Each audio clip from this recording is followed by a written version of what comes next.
Di dunia yang semakin cepat dan dinamis ini, kita sebagai manusia mau tidak mau dituntut untuk bergerak dengan cepat juga.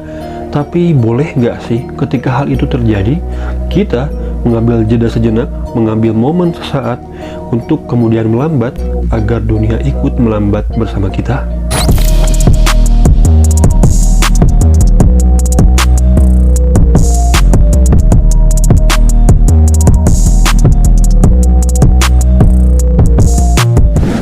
Lo pernah gak sih ngerasa burnout, ngerasa sibuk banget, ngerasa kalau setiap hari berjalan begitu cepat tanpa kendali? Apa benar dunia itu sekarang semakin sibuk? Atau itu hanya pikiran kita yang semakin sibuk? Berbicara tentang hal tersebut, gue jadi ingat tulisannya Haenim Sunim yang menjelaskan bahwa pada dasarnya dunia yang biasa kita lihat itu bukan sepenuhnya dunia, tapi cuma terbatas pada apa yang otak kita pedulikan. Itu cuma bagian kecil dari sebuah realitas yang kita pilih. Jadi dunia itu tergantung pada otak kita berpikir. Kalau otak kita berpikir negatif, ya dunia akan menjadi negatif. Begitupun sebaliknya, berpikir positif, maka dunia pun akan menjadi positif. Sama halnya ketika kita merasa terlalu sibuk dan kewalahan, hal itu sebenarnya bukan berarti kita itu tidak berdaya, tapi justru butuh sebuah jeda. Karena ketika pikiran kita beristirahat, maka dunia juga akan ikut beristirahat. Dan inilah pendekatan yang seharusnya kita ambil dalam menjalani suatu hidup. Dari waktu ke waktu, kita perlu berhenti sejenak, memperhatikan nafas, dan menyadari hening di antara setiap suara yang muncul.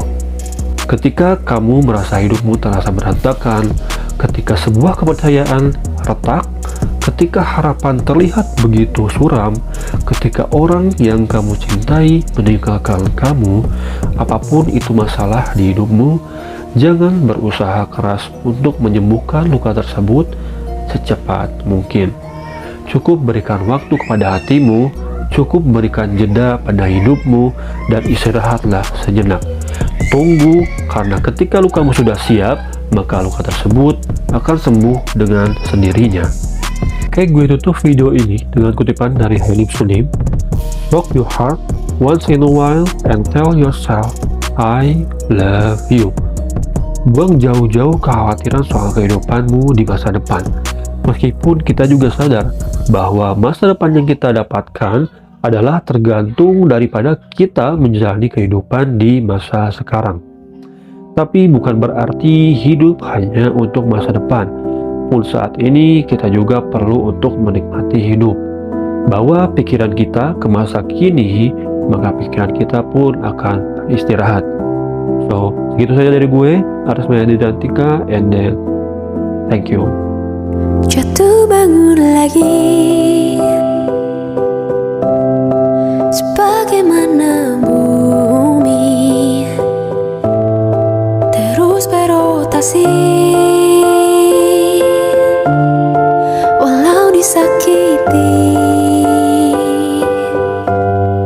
menguatkan kaki untuk melangkah lagi, menata hati, berdamai dengan diri. Semua tangguhkan aku, terima kasih untuk yang telah terjadi.